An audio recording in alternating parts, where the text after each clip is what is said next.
नमस्कार. आज 25 सप्टेंबर जागतिक फुफ्फुस आरोग्य दिन. मी डॉक्टर अमिता आठवले, प्राध्यापक व विभाग प्रमुख, श्वसनरोग चिकित्सा व पर्यावरण प्रदूषण संशोधन केंद्र, केईएम रुग्णालय, आपल्याला श्वसनारोग्याबद्दल थोडी माहिती सांगणार आहे.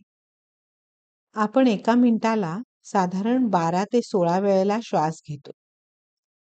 प्रत्येक श्वासागणिक अर्धा लिटर शुद्ध हवा घेतो.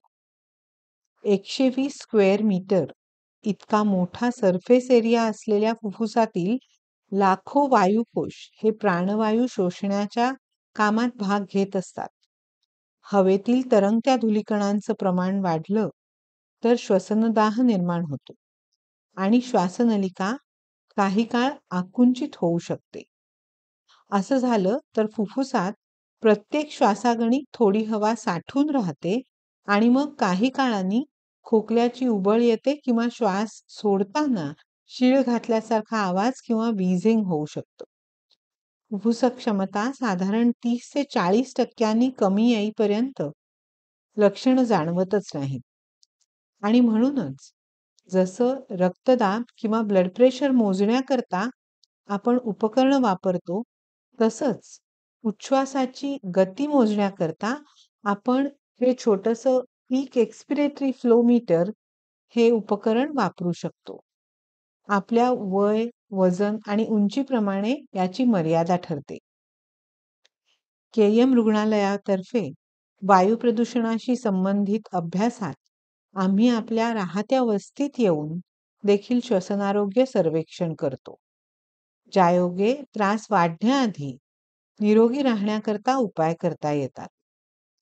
सर्वसाधारण मुंबईकर हे 20 ते 21 तास घरी किंवा कामाच्या ठिकाणी म्हणजेच इंडोर एन्व्हायरमेंटमध्ये असतात आणि म्हणूनच घरातील किंवा कामाच्या ठिकाणचं वायुविजन, आर्द्रतेची पातळी योग्य ठेवणं हे महत्त्वाचं आहे. व्यवसायजन्य आजार टाळण्याकरता प्रतिबंधक उपाय, उदाहरणार्थ योग्य तऱ्हेचा मास्क वापर करणं उपयुक्त ठरतं.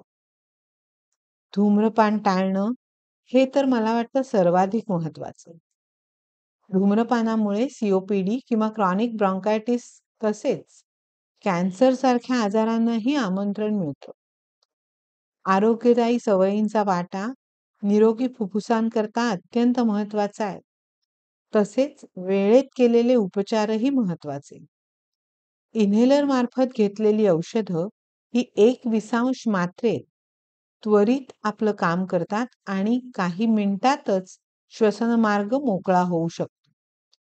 त्यांचा योग्य वापर मात्र कसा करावा हे समजून घेण्याकरता आपण अस्थमा एज्युकेशन सर्व्हिस हा उपक्रम चालवतो. थोडक्यात सांगायचं तर आपण टाळायला हवं धूम्रपान, स्वच्छतेला कायमच देऊ मान, धूर धुक्यानी नको व्हायला अंधकार, निर्मळ हवा आणि निरोगी श्वास यांचं नातं आहे खास. शुद्ध हवेकरता सारेच करूया प्रवास. धन्यवाद.